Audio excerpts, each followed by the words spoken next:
ولقد يسرنا القرآن للذكر فهل من مدكر أعوذ بالله من الشيطان الرجيم.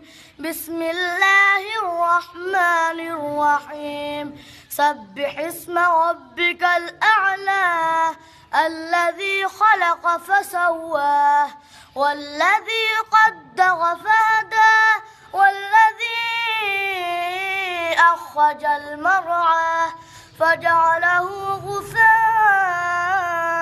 أحواه سنقرئك فلا تنسى إلا ما شاء الله إنه يعلم الجهر وما يخفى ونيسرك لليسرى فذكر إن نفعت الذكرى سيذكر من يخشى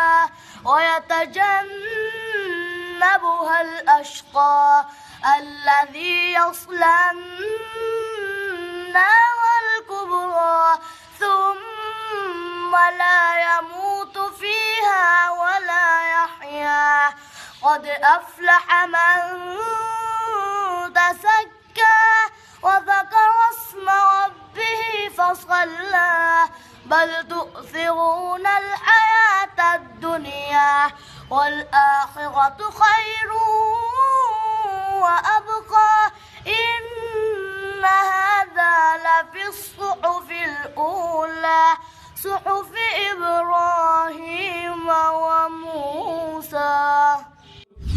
ولقد يسرنا القرآن للذكر فهل من مدكر